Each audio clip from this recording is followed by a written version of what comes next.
Hello and welcome to another episode of Vegan Proteins Muscles by Brussels Radio. My name's Giacomo. And I'm Danny. And this is our 31st episode.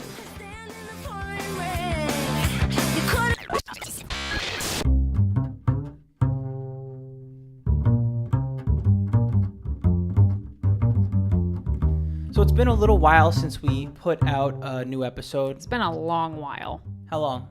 Like too freaking long. Yeah, way too long. But I mean, it's been for good reason. It's not always the case. Last year had many challenges, as I'm sure some of our listeners... that was one of the last podcast episodes. It was like super depressing and downtrodden, and then we just disappeared. Like, we're okay, guys. We're not dead. Yeah, seriously. I can only imagine what people must be thinking. Yeah, so this time around, we've basically been working on Plantbuilt, and many of you are probably very familiar with it, and I would imagine some, especially the newer listeners, may not be. So we figured, what better way to come back with our next episode than to have a full episode about exactly what we've been doing over the past 6 months or so. Another thing I think about the podcast is, like, we really do want to keep these coming out regularly, and the thing is it's just, like, an enormous time suck to edit it.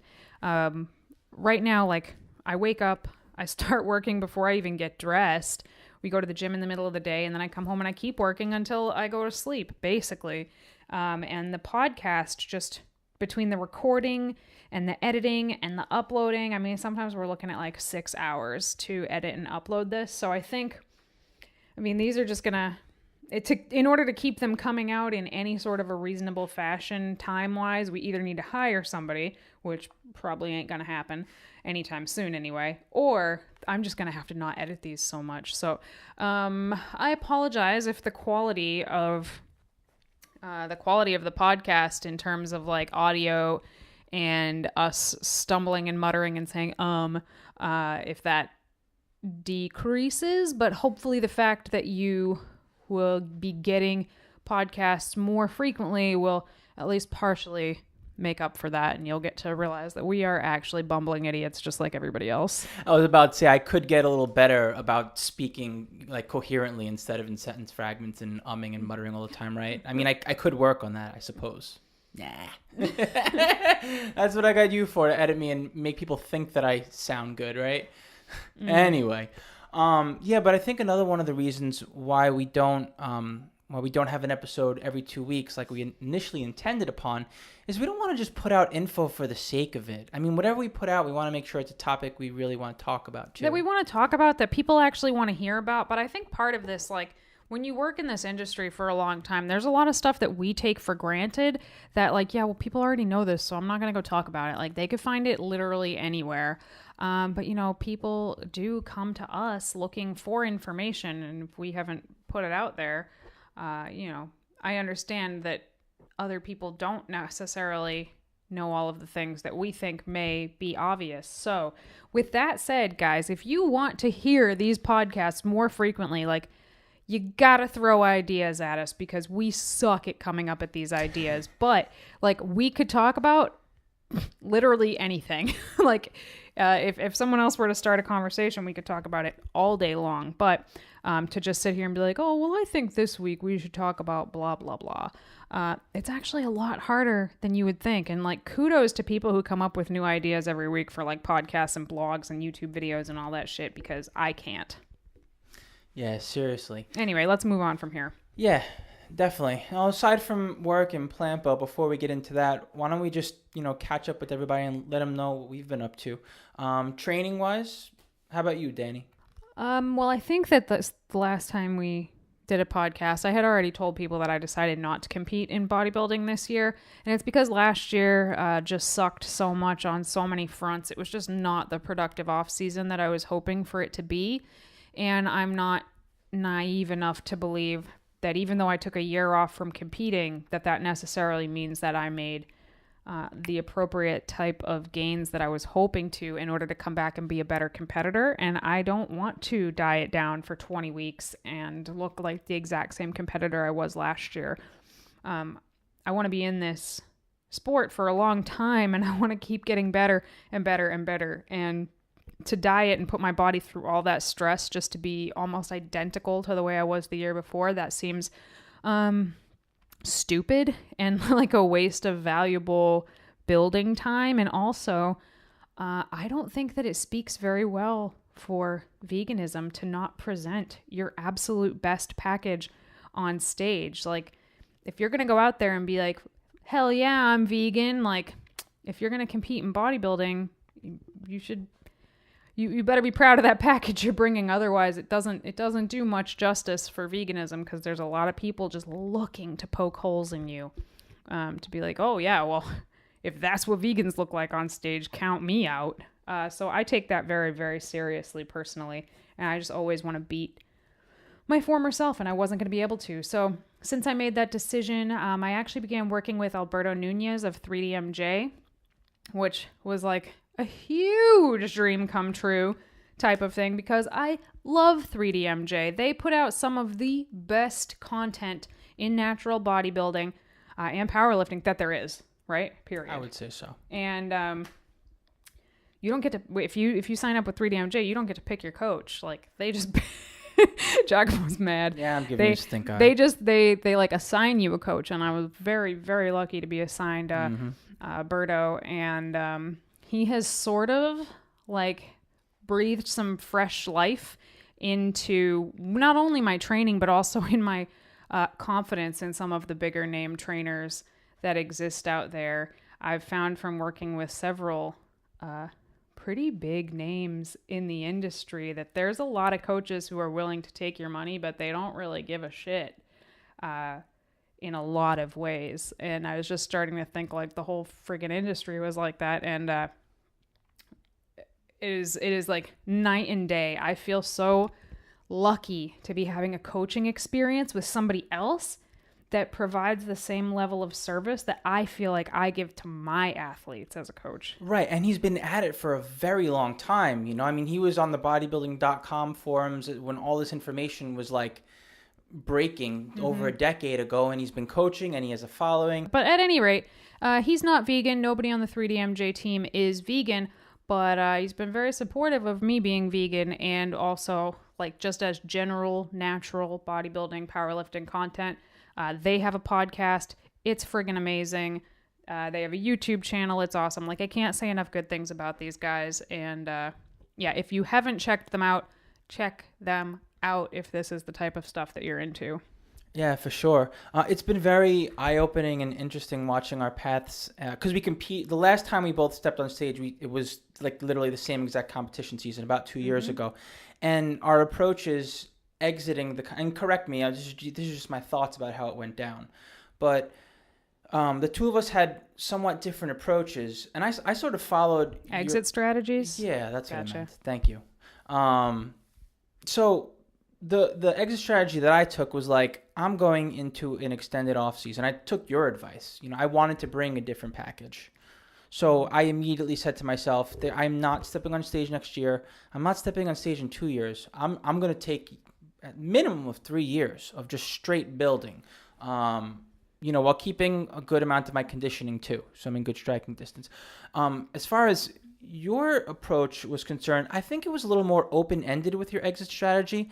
And it was interesting. It was just interesting to note that, because, and I think part of it had to do with the fact that your package was so close to being a package that could win an overall at many competitive shows. And I think in your mind, maybe you were thinking to yourself, like, I should go for this again, maybe next year or the year following, until I take a couple of years off and build. Yeah, absolutely. Like, I knew I didn't need to bring a completely new package. Like, ugh, man, I've come in second for the overall, like, 3 times. 3 freaking times. Yeah. That sucks. Like, to be so close in really competitive shows too, like you said, like big shows. There was that one show, like the judges were deliberating for like 15 freaking minutes on the two. Like, who are we going to award? It was a toss-up. I mean, don't get me wrong. There have been times where I've, gotten called out for the overall and I'm going against the short winner. Yeah. Like, I'm the tall winner and I'm going against the short winner, and it's just like, I congratulate them before we even go out.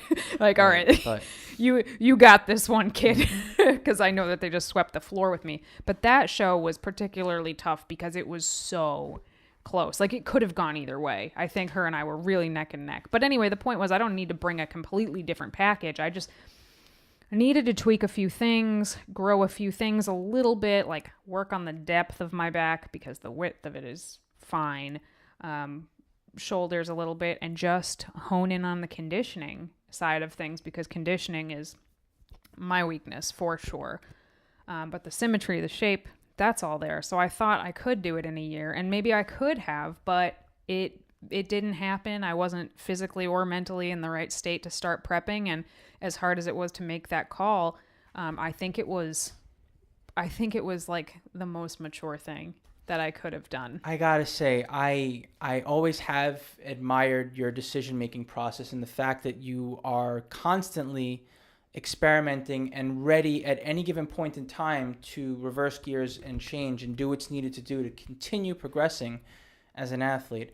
And this particular off season was not the exception. I mean, just watching you be able to shift your decision, if I recall correctly, you were pretty much on your way to getting into prep. I mean, it was like you were ready to pull the trigger within a week or two. Like, that's it. I'm going to start prepping and compete at Plantbuilt. Yep. So that was shortly after I started working with Berto, and he knew that I wanted to compete in June. And we started working together in October, I think. And, he was ready. I was ready. And then, come the new year, I was just like, this is not the look I wanted. At the end of the off season, This is not what I wanted. I wasn't significantly stronger anywhere. And that was the big thing for me is looking at a picture, looking at a video or at a mirror, it's subjective. Do I look better? Do I look worse? It's hard to tell, but I knew that my performance in the gym was not improving the way that it should have been. And, once I really sort of came to terms with that, if your performance isn't increasing in the gym, guess what? You're not building muscle. Sorry, it sucks, but it's true. And I wasn't. So I decided not to. We did a little bit of a mini cut. I could talk all about that. All of the trials and tribulations that happened during that mini cut, which once we did that, I realized I totally made the right call not prepping right now, because the way my body responded to dieting, even just for an 8-week period, was just F you, Danny. No, we will not lose fat. And I've never encountered that before in my life. And it was, I think it was incredibly related to the stress of just the last year. And I don't think people take into account, people a lot of times think they're going to prep and their life is going to get better. And, people turn to a prep in order to sort of deal with problems that have nothing to do with prep in their life. If I can just look this way, things will be better. And if you're in a stressed out, shitty situation to start with, you're not going to reach that physique that you're hoping for in the first place. It's not that kind of an outlet. Yeah, for sure. And stress or no stress, ultimately, especially as the returns diminish as you start training years and years consistently, you have to take the time off. There's just no possibility. You can't make gains when you're dieting down constantly, and your metabolism is just going to eventually start rejecting what you're trying to do if you're constantly dieting. And it's interesting to look at genetics and just how much they can vary. For you, it's you were saying your weakness is conditioning, but your strengths are size and symmetry. For me, it's the opposite. For me, conditioning is my strength, but size and symmetry, that's where I lack. And so anyway, that's been my approach this off season was I knew that I was not close enough to winning an overall to be able to compete year after year. So I was like, yeah, fuck it. You're right, Danny. Let's take those 3-4 years off. And that's what I did. But here's the thing with me. I have a very competitive spirit. I've taken 5-10 years off at a time from fitness, just work, whatever, life, stress. But ever since I was at a very young age, I've always been into the competitive aspect of sports, whether it was tennis, baseball, handball, what have you, a racquetball. Having to accept the fact that I want to be a one-sport athlete so I can do that one sport incredibly well. My biggest issue would be not competing. How would I satisfy my competitive spirit? And so I decided, let me embark on powerlifting, especially after my buddies Scott Shetler and Jason Morris were harassing me, telling me that bodybuilders aren't strong. I'm like, listen, we're going to have to squash that myth, that theory. Anyway, and I found powerlifting to be incredibly rewarding, and I think that when done properly and when you do enough accessory work, that it actually, you don't have to sacrifice your bodybuilding goals. And furthermore, like Danny was saying, it can be tough to see the changes in your physique when you're competing year after year, or even if you're not competing, when your body isn't changing as rapidly as it was when you get those newbie gains. But with powerlifting, the focus is taken off physique entirely. The focus is on strength. How much did you put on the bar today, and how much are you going to put on the bar tomorrow? And you just focus on getting stronger and stronger and stronger. And from a bodybuilding standpoint, you put the accessory work in, so you're continuing to, grow your body the way you want to in the process. And anyway, that's kind of where I've been at. But I feel like we've kind of... I think we've covered that in episodes before. Yeah, for sure. So you just kind of been doing your thing since the last podcast. Pretty much. Which is cool, because you've been getting real strong. Yeah, it's been fun, and we got some other stuff going on, but we could save that for another episode, what's happened in our personal life. I'm pretty excited, actually, to talk about Plantbuilt, because, we're 30 episodes plus deep right now, and we have not mentioned this project to you. Well, we've mentioned Plantbuilt plenty of times, but we've never really gone into depth about what it is. Exactly. All right, so Giacomo, what's Plantbuilt? Plantbuilt is something, it started off as an idea back in late 2012. And the idea actually birthed from an even earlier idea, but I'll get into that in a second. So basically, we used to live in Portland, Oregon. Mm-hmm. And so we got a lot of, our buddies out there. We were out there visiting with some of our vegan fitness friends. And we went out for pizza. And we started, just chatting away. It wasn't like a business meeting or anything, I guess is my point.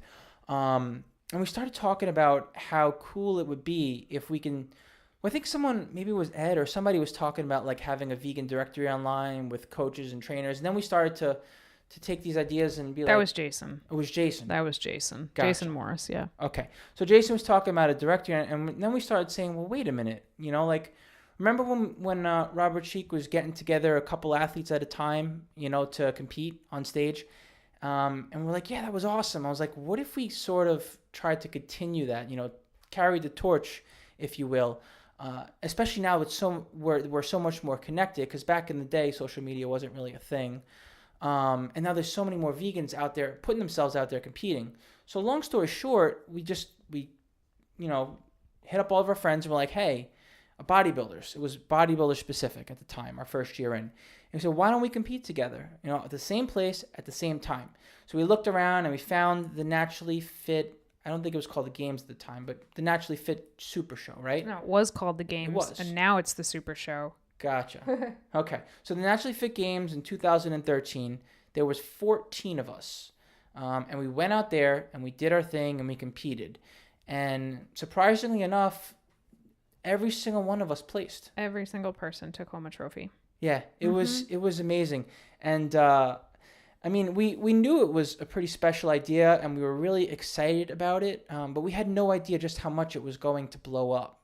You know what I mean? You never really know until you put yourself out there. And I distinctly remember creating like a Facebook fan page right around the time we competed, and it went from like 0 to 3,000 almost overnight. It was crazy. Yeah, good luck getting people to like your fan page now. Seriously. Algorithms. Yeah. But anyway, my point is that it was an idea that took off and the community was riding behind it, and we were like, all right, we got to keep doing this thing. So that was our first year. It was like, first of all, I would like to point out that the first year that we did Plantbuilt was literally like the most magical thing that had ever happened. Like, it was just 14 of us, but it was like, holy shit, like 14 vegans like that are this into fitness. And it was like everybody that showed up like brought it too. Everybody brought it. And it was just like, I always liken it to that what's the band? The 90s video? All I can say is my life is pretty strange. That's what you're talking about. Blind Melon? Yes, Blind Melon, with the little girl that's a bumblebee, and she's looking around for all her, like, to feel fit, like she fits in, and at the end she finds all her bumblebee people. Like, I felt like I had found my bumblebee people, and it was it was so fantastic. And we knew that we had created something really special, so we decided to keep going with it. And the next year we decided we were going to add CrossFit and powerlifting, because those are also sports where, being vegan is kind of like frowned upon or almost looked at as an oxymoron because they're strength-based sports. So we actually had people apply to be on Plantbuilt, and that was a nightmare. I won't even get into that, but we did not expect to have many applicants, and we had so many applicants that we had to vote. We had the 14 people from the year prior, we got to vote on these people because we can only fill so many spots because it was just Giacomo and I running it. And it's not an easy thing to run at all because it's not just like a free-for-all. It's a very organized event. And we ended up increasing the team to how many people? The second time around, I feel like it was almost double the size, maybe 25, 30 of us. Yeah, I would say it was 30 of us. Yeah, and that was 2014. No. Yes. That was 2014. And again, we came out and everybody did so amazingly. That was also actually that I would say that was the coolest year so far. Yeah. So far, that's been the coolest year. And another hallmark about that year, it was the first time that we had decided as an organization to raise funds. And we raised the funds not only for our own vegan outreach within Plantbuilt, but for a vegan outreach organization outside of us. And this came from so many people emailing us being like, wow, what you guys are doing is so inspiring and spreading the message about veganism so much. How can I help? And we got so many messages like that that we decided to start a fundraiser to raise funds to make these meetups possible, raise funds so that we could do our own outreach to other, farm sanctuaries, other vegan outreach groups doing outreach in different kinds of ways. And then also to create things to give back to people who wanted to support Plantbuilt but couldn't necessarily be on the team, so that they could have their own Plantbuilt gear to walk around and represent this Plantbuilt lifestyle. Exactly. And even that year alone, we were able to donate out around $8,000 to 3 farm sanctuaries. $12,000 to 3 farm sanctuaries and the Our Hen House podcast, which is another vegan podcast. That's their way of outreach. So incredibly rewarding. Especially when it became a reality after the fundraiser. And then, of course, when we did it the third time around in 2015, that's when we went international. Yes. And we decided, let's keep this fundraising thing going. As much work as it was, which it was, and is, we decided that it was just too much of a special thing to not continue doing. And yes, Danny, we went international. Because there were people reaching out to us now that were not just in the United States. This wasn't like little Miss Bikini Bottom in Indiana that wanted to be on Plantbuilt. This was people reaching out to us from Australia, Germany, New Zealand, Canada. We were getting messages and some messages that we couldn't even respond to because we couldn't translate them. But messages from people all over the place, hey, check out what I'm doing. I'm this badass vegan athlete too. And we'd look at them and be like, holy shit, they are a pretty badass vegan athlete. Actually, it'd be cool to have them come out here. Yeah. And at that point, after the last year when we were taking applications, we decided that we had to we can't. No. It was too heartbreaking to say yes to some people and no to other people because we really wanted everybody. Yeah. But we can't. We can't manage it. We grew faster than we could keep up with. Exactly. I think the word I'm looking for is prospecting. We had to just keep our eyes peeled to the social medias and see who was putting themselves out there and, just sort of pick and choose as best as we possibly could. The other thing that we would do is as we would expand the size of our team, we would expand the sports that, once again, that we competed in. So last time around, we added kettlebell. And that became an easy decision as far as who we added. What we wanted to do was try to even out the numbers per team. We started off as very bodybuilding heavy. Only bodybuilding. And let's face it, the bodybuilders, they love putting themselves out there. Guilty as charged. So, there's a platform, veganbodybuilding.com, because of Robert, it's existed far before any other vegan sport, strength sport was out there. So there was just tons. The pool was like unlimited, basically. But the other sports, it was a little harder to come by. And I think that's changing now. And I'd like to think that in some small part, Plantbuilt is playing a role in that. I would say that it is.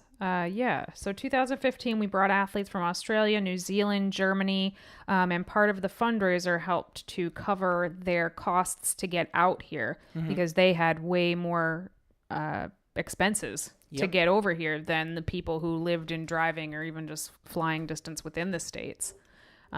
So it helped to bring a whole different light to the competition that we brought to the Naturally Fit Games. And I should explain, because a lot of people don't understand this. I've gotten this question a lot, so I guess I should clarify.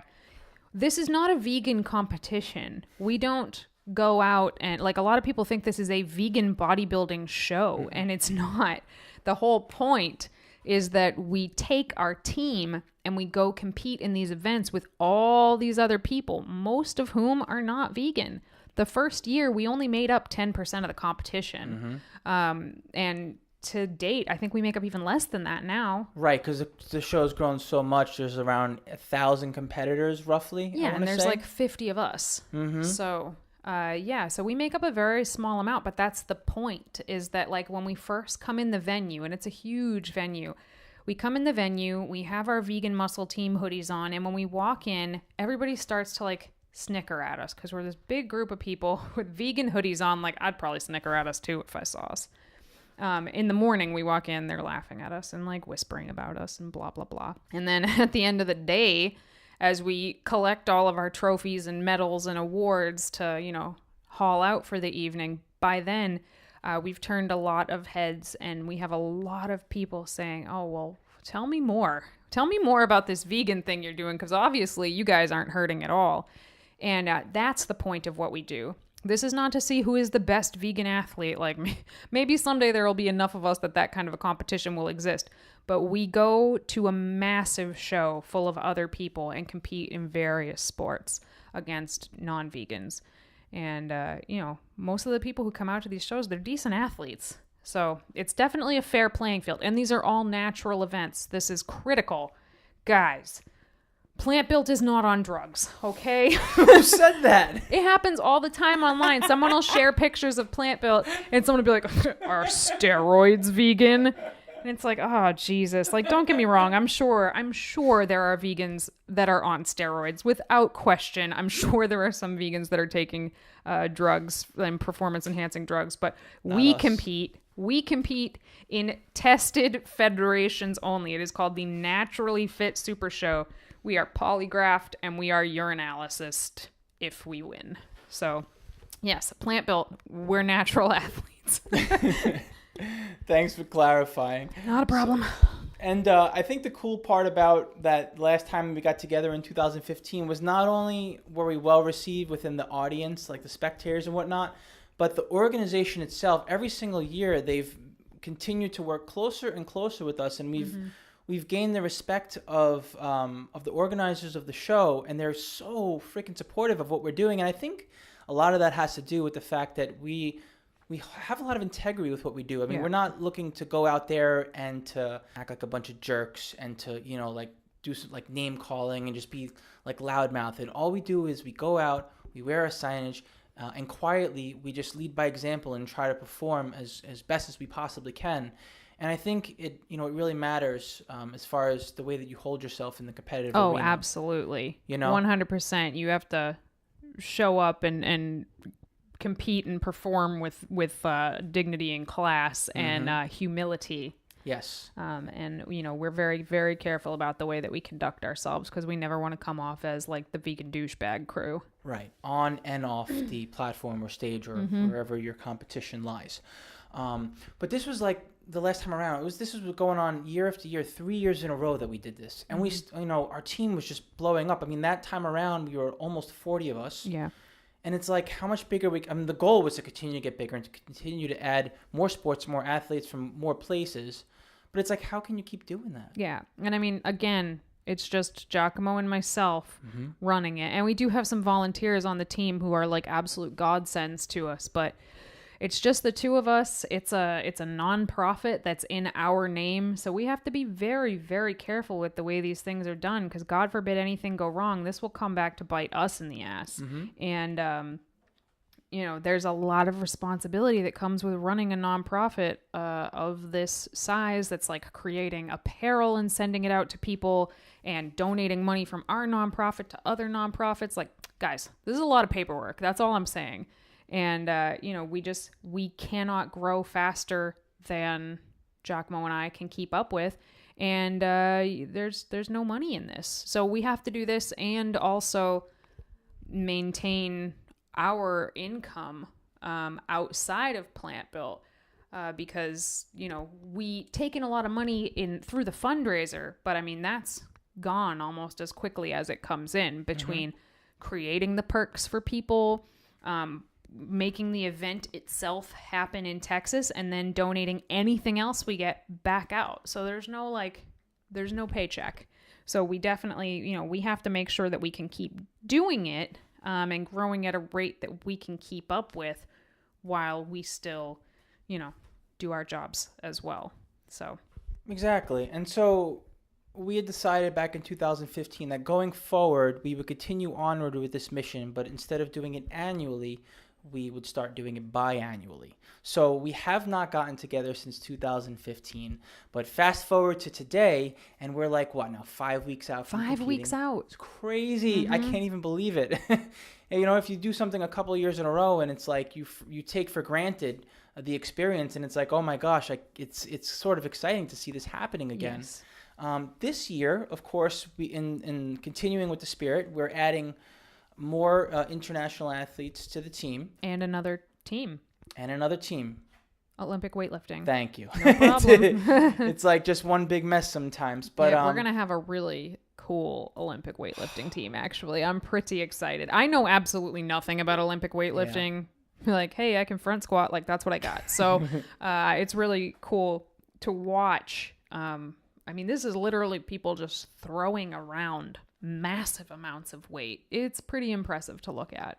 I would say so. Scary, and also impressive. Yeah. I'm definitely enamored by the sport. It's highly technical, I would say. Mm-hmm. It stands out amongst other barbell specific sports, I would say, in just how much time you need to apply to technique in and of itself, as opposed to strength, endurance, or power. Mm-hmm. So I'm very excited for the Olympic weightlifting team. I'm very excited for the fact that we've branched out now to Asia, thanks in large part to Luke Tan from Evolved. He moved out to Singapore, Luke and Emily, I should say. And congrats on becoming parents. Baby. Yeah, baby Sienna. Woo! Mm-hmm. You got to get her a little Plantbuilt shirt, right? Yeah. Anyhow, so we have athletes from Singapore now. Anastasia joined us from... She's from Germany, but lives in the UK a lot of the time, but right now she's in like Costa Rica or something. I don't even know. Anyway, she's amazing. We've had her on the show before. Anastasia, yes, we have. She's a badass. She's a very, very intelligent, strong, badass vegan athlete. Yeah.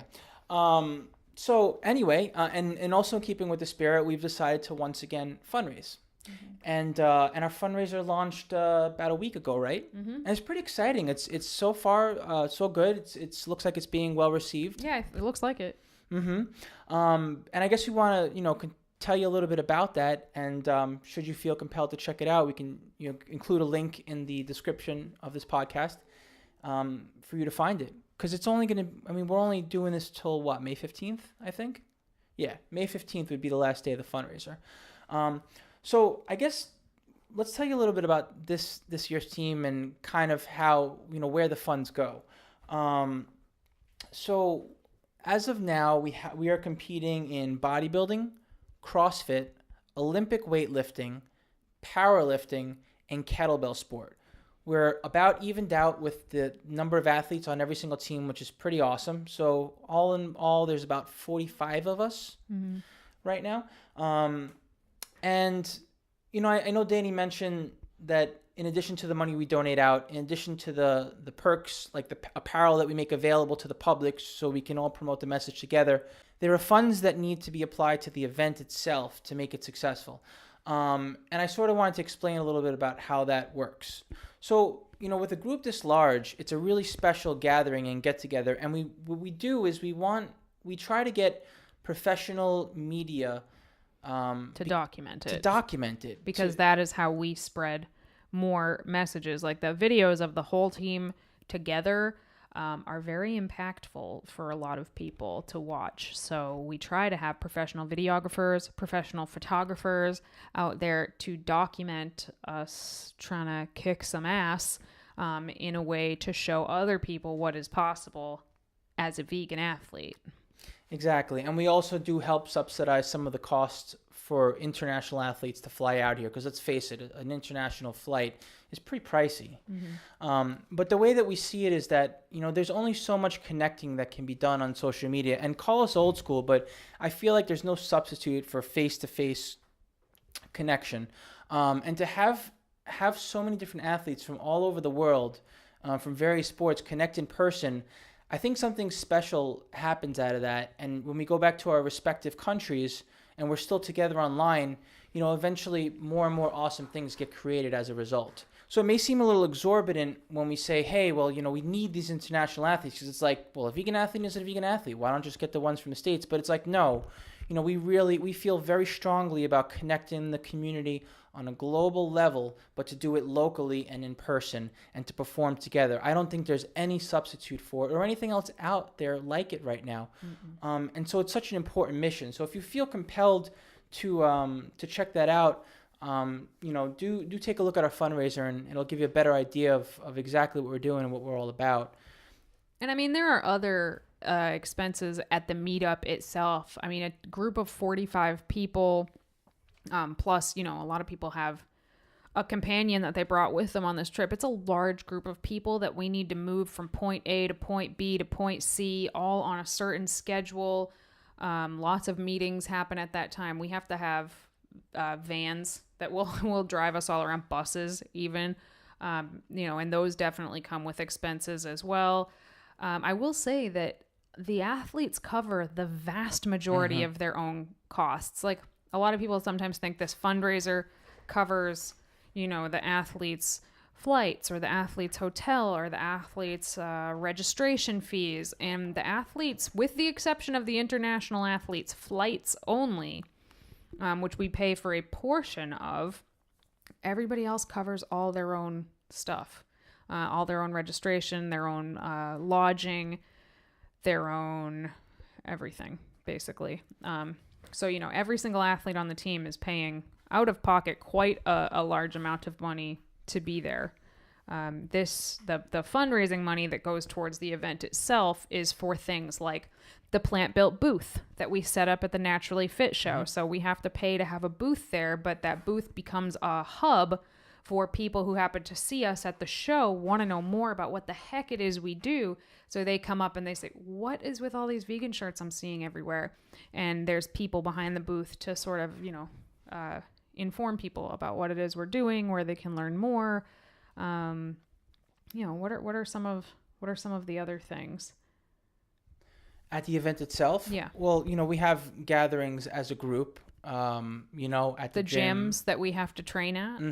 We have to pay for those gyms that we're training at, and a lot of times we do our photo shoots there. So there are a lot of small costs that you don't think of until you're actually there. But after doing it for the first year, we realized how much this actually costs in actuality, and hence the fundraising. Right. And then, of course, we're going to be donating funds outward again. This year, the vegan outreach group that we chose was Mercy for Animals. Yep.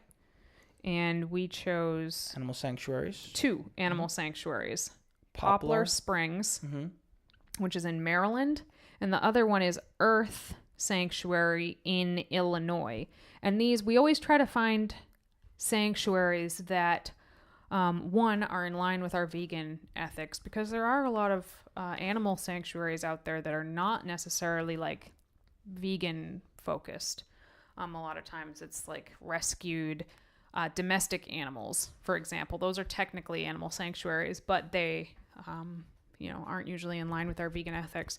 So we try to find farm sanctuaries that are in line with our vegan ethics and also are small enough that our donation will actually help them significantly. Precisely. Like, we love Farm Sanctuary, we love Woodstock Sanctuary in New York, but, donating $3,000 to one of those sanctuaries isn't going to make nearly the difference that donating $3,000 to a much smaller sanctuary would. That can make or break a small farm sanctuary, whereas the larger ones, they absolutely need funds. Please keep donating to them. But it's not quite the same. Right, exactly, because it's coming from one donor. But I mean, they're large farm sanctuaries for a reason, because they have lots of animals, and that requires lots of land and upkeep. And without the collective donating to them, they would also be in trouble. So yeah, by no stretch of the imagination is a small farm sanctuary more important than a large one. It's just that we're donating. It's just that without donations to a smaller farm sanctuary, they could fail in the first year. Yes. So, and anyway, so I guess I wanted to talk a little bit about what exactly we give back to those who donate. And I guess I'll just pull up the fundraiser myself over here so I can take a look at it. So I guess it's no surprise that there's a huge markup on apparel in general. I can use this as an example. For us to make a t-shirt on American-made t-shirts, and to buy the t-shirt and get it printed on costs around $11. Okay, and most t-shirt companies will sell that for $25, $30. 25 or 30, which is fair. There's a lot of work that goes into it. Absolutely. But with the fundraiser, there is no profit. Whatever would be called profit is what we are taking and dispersing to the things that we just talked about. So because of that, you actually get some pretty cool stuff for less than it would cost you to buy each piece individually. Yeah, and since we're talking about the apparel, it's more than just the fact that there is no profit involved, that it's all donation. It's the fact that we Motive Clothing Company, run by Linwood, he does this all for us at a very competitive price because he knows that the funds are going to a good cause. Yeah, Linwood is great. He's a vegan. His wife, Sarah Preston, she's actually on the Plantbuilt team, on the powerlifting team. She used to own a vegan bakery called X's and O's. You guys might have heard of her.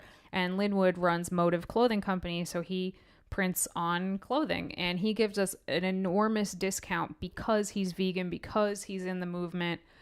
So we're able to do one better with the stuff that we're able to give back to the community here. Yeah, and thank you, Linwood. The guy works his ass off for like a week straight with others helping out, and it's like pretty much he's doing all the work pro bono. Yeah, I would say for the most part. He's probably just covering his costs. I would think so. Mm-hmm. So we have the shirt, we have the hoodie. This is our third fundraiser, and every time we do the fundraiser, we try to come up with a new design. This year, the feedback was like, I want something that's like simple and straightforward in terms of the design on it. So this year, the design it just says build strength, eat plants. And it's pretty straightforward. It'll definitely get some attention. And of course, it has Team Plantbuilt on the back. And we offered this last year at the $200 level, but we decided this year to offer it at the $100 level because it's really cool. It is a Plantbuilt gym bag, and it's a decent size. I would say it's like a medium-sized duffel bag. It's not one of the really small ones, but it's not the huge one either. It's like a medium size. It's got lots of pockets in it, and it just says Plantbuilt Vegan Muscle Team on it. So that's a really cool way to represent as well. Yep. And then in addition to that, all of us as a team, we want to share with you our the way that we train and the way that we eat and the type of music that we enjoy listening to that hype us up and keep us motivated at the gym. So what we do is we all submit a recipe, we all submit our favorite workout, and we submit our favorite song. And by doing this, we're able to create a motivational mix that will be available for download for those who contribute at the $100 level, in addition to everything else, as well as an ebook with recipes and an ebook with workouts from every single team member that is competing this year.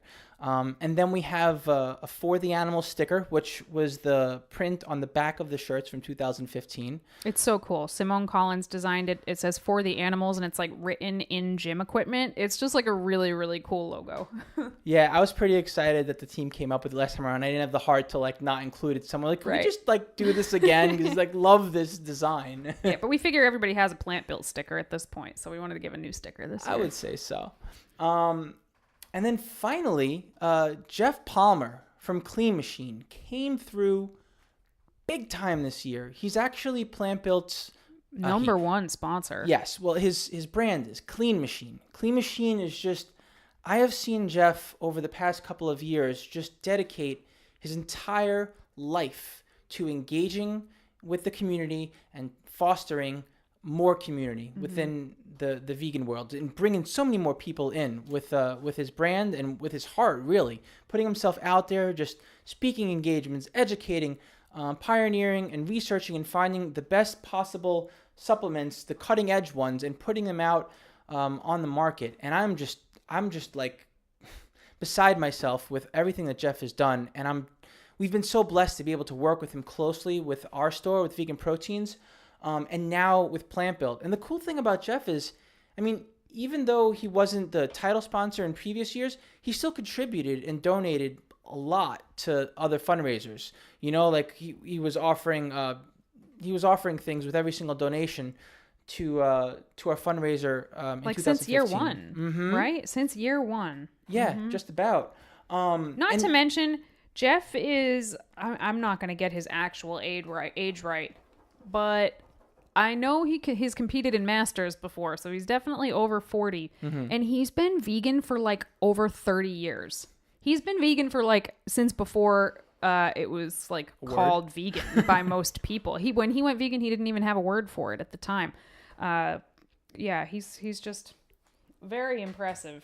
Very impressive athlete, very impressive as a supplement creator as well. He's got a lot of integrity in the stuff that he puts out, and I admire that a lot because most supplement companies don't have that kind of integrity. Yep, and speaking of his supplements, he's got a brand new protein powder that's not even on the market yet. It's going to launch, I think, in July maybe, or somewhere along those lines. But he's offered to include Clean Machine protein, which is sourced from lentine, which we can tell you a little bit about. We don't know too much about it yet. We haven't even tried it. It's from lupini beans. Yes. It's a protein powder made from lupini beans, which is completely brand. You know, I've tried a lot of different protein powders. Never heard of lupini bean protein powder, which he's calling lentine. Apparently, it has a better amino acid profile than soy or lentils. So really, really excited to see this when it comes out. I think it's gonna be a game changer in plant-based proteins.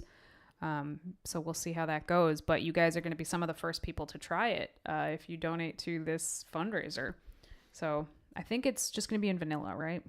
I believe so. And the cool thing about it is not only will it have the best amino acid profile of any protein powder on the market, it's also considered a superfood from my understanding. So it's rich in vitamins and minerals too. Yeah, that is interesting because most protein powders are, they're very high in protein, but they're not particularly high in vitamins. So yeah. So anyway, every single person that donates $100 or more from now through May 15th will also get a month's supply of Clean Machine protein. And just so everybody knows, it's written on the site, but these perks are something that we get together after the fundraiser is over and after the event. But we're going to be doing that pretty quickly, and by October, we should be shipping everything out to everyone. My goal is to have everything out before that. So last time around when this happened, we were moving at the same time, so things went out a little bit slower. But this year, that is not going to happen this year. Yeah. Also, let's talk about what people get if they donate the week that this podcast comes out. So after the fundraiser launched, we had a few people come to us and say, hey, I would like to give stuff to people as incentives to donate as well, but I can't give I cannot give enough stuff to support the whole fundraiser. So we said, oh, all right, well, what if we offer this just for this 1 week? Like, do you think that would be okay? And people are like, yes. So you've probably already seen that Holly from Fit Quick offered one-time run of a Snickerdoodle Fit Quick last week during the fundraiser. But this week we have Elevate protein bars. And we've talked about Elevate on this podcast before. Elevate is a plant-based performance supplement company created and run by two plant-built athletes, Paul and Jillian Salamone. And we have their protein powder. It's absolutely delicious, but they are coming out with protein bars that are not even out yet. We haven't even tried them yet, but I know I know Jill and Paul's tastes, so I'm pretty sure this is going to be very tasty, or they wouldn't release it. But they are donating 3 Elevate protein bars to every person who donates this week. And what's the date? Because people are going to listen to this at all different times. Tell me the dates. It's going to start on Monday. So from May 1st. So from May 1st to May 7th? Yes. So anybody who donates between May 1st and May 7th, they're going to get 3 of these Elevate protein bars. And also Luke Tan, he is another Plant-Built team member. He wrote a book called Awake and Alive, and he's donating this ebook to people who donate this week too. And Luke has an incredibly motivating and inspiring story that he's put to paper. And it is definitely worth the read. It's about, how plant-based, going plant-based basically turned his entire life around and saved his life from some pretty dark places. So we're also putting in a 1 ounce bag, so like a small size bag of Proteins protein chips, which if you haven't tried those yet, you're seriously missing out because they're like crack. They're delicious chips that are almost entirely protein and they taste like cheesy Doritos, if you remember what those taste like. So we definitely have some cool extras this week that we're giving out with the fundraiser. So if you haven't checked it out, I definitely recommend that you check it out. Even, if you're not in a position to donate, even if you can just share it with people so that perhaps other people maybe who haven't even heard of it could check it out, that would be cool. But if you are in a position to donate, the $100 level gets you about $250 worth of stuff, and it helps our cause, and it helps farm sanctuaries and vegan outreach groups. So definitely check it out. The website, I'll include it in the show notes, obviously, but if you just want to type it in, it's probably easier. It's bit.ly/plantbuilt2017, all one word.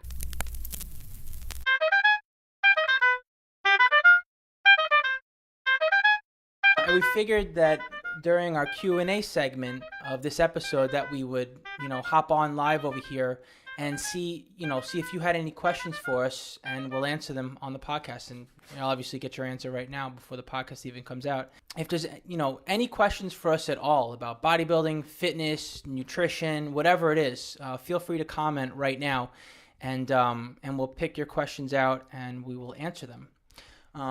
But while you're thinking about that, I actually have a question for you that I got via email, Danny. And so why don't we do that one right now? And if you see any questions, let me know. So yeah, we've already recorded the bulk of the podcast. So this is like our question and answer segment that we do at the end.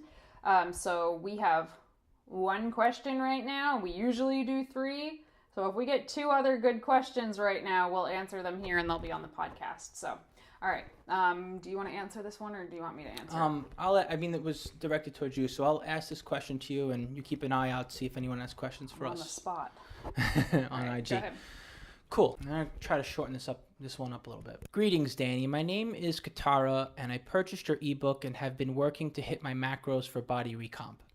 I'm familiar with macros and have always struggled with the protein portion being plant-based, because so much of our protein is also carb-heavy.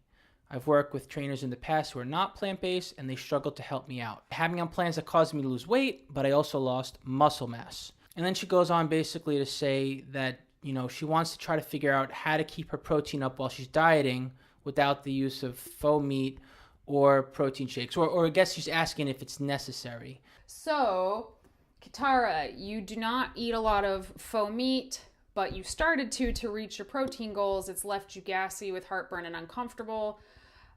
while getting very close to your protein macros on the first day, I was way over in carbs. Okay, so basically, this is a very long-winded way of saying that Kitara is having a hard time hitting her protein goals as a vegan without going way over on her carbs.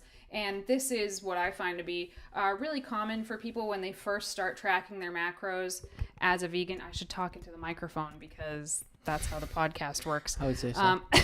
So this is really common for people when they first go vegan because as vegans, we're told constantly that beans are an excellent source of protein and peanut butter is an excellent source of protein. Well, they're good sources of protein, but they are not excellent sources of protein because they're so much higher in other macronutrients. So when you're trying to hit a certain ratio or amount of proteins versus carbs and fats, you kind of have to rethink these things a little bit. And of course, this is going to vary so much depending on whether you're trying to gain weight or lose weight, build muscle or lose fat.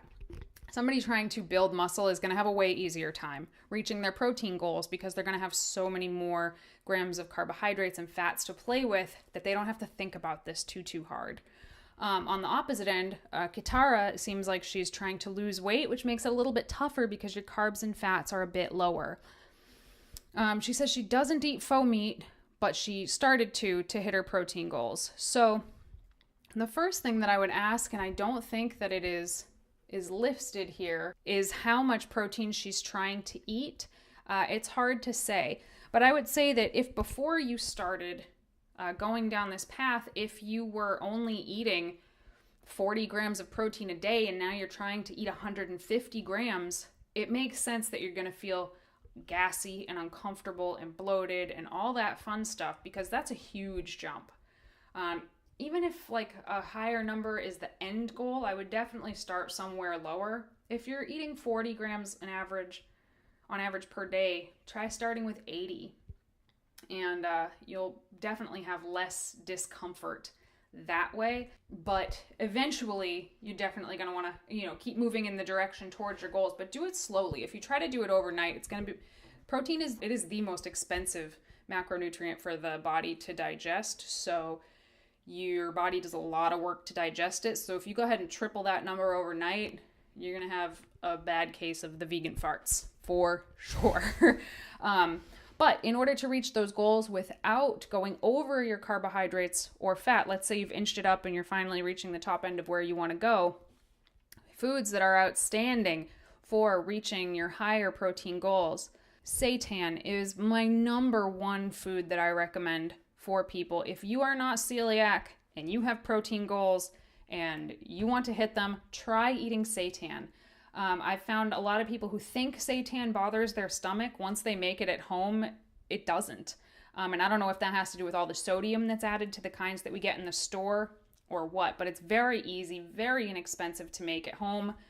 I have my clients making a recipe that has 21 grams of protein, 5 grams of carbs, half a gram of fat. And I have people eating that all the way through their prep. Also, tofu, if you have particularly low carbs, but you have some fat to play with, tofu is great because it's very low carb, moderate fat, higher protein. So somebody right here on the live IG stream is asking, they are celiac, is there an alternative to seitan? If you are celiac, there's not really an alternative to seitan specifically because that is wheat gluten. That is all seitan is wheat gluten. But tofu is fantastic as a protein source.